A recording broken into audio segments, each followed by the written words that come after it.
ভাই এই ভিডিওটা ঠিক আছে, এই ভিডিওটা ইদানিং কিন্তু প্রচুর পরিমাণ ভাইরাল হইতেছে, মানে প্রচুর পরিমাণ ভাইরাল হইতেছে ভাই। এগুলো আসলে কি আমি শিওর জানি না, ঠিক আছে ভাই। মানে আমি বুঝি না ভাই আসলে এগুলো কি, ঠিক আছে। আপনারা যদি বুঝে থাকেন তাহলে অবশ্যই বলবেন, ঠিক আছে। ফেসবুকে ভাই ইদানিং এই জিনিসটা ঠিক আছে প্রচুর ভাইরাল হইতেছে। তো আসলে এগুলো কি করা যায় কিনা আমি শিওর জানি না, ঠিক আছে।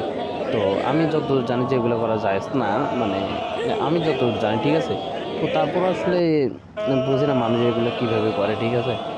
আল্লাহ ভালো জানে।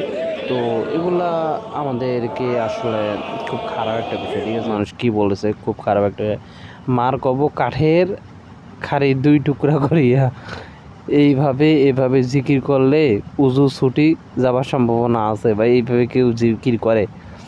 ইবলিসের মুরিদ কতগুলো এক জায়গায় হয়েছে ভাই। আসলে জিকির কিভাবে করতে হয় রাসূল সাল্লাল্লাহু আলাইহি ওয়াসাল্লাম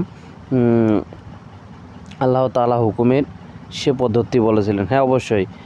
কত কষ্ট আখেরি জামানা, আর কত কিছু দেখার বাকি আছে ভাই। আসলেই মানে আমি বুঝি না ভাই আসলে এগুলো কি হইতেছে বর্তমান পৃথিবীতে, ঠিক আছে। নফস পরিষ্কার করতে হলে অনেক কিছু করতে হয় ভাই। এগুলা না, ঠিক আছে, বাসায় গিয়ে থাপড়ানো হয়।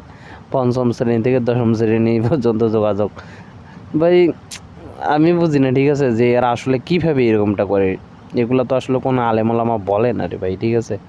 যাই হোক, আপনারা সিদ্ধান্ত দিবেন, আর আপনারা কমেন্ট সেকশনে কমেন্ট করে জানায়েন যে আসলে এগুলো ঠিক নাকি ভুল, ঠিক আছে। ওকে, আল্লাহ হাফেজ।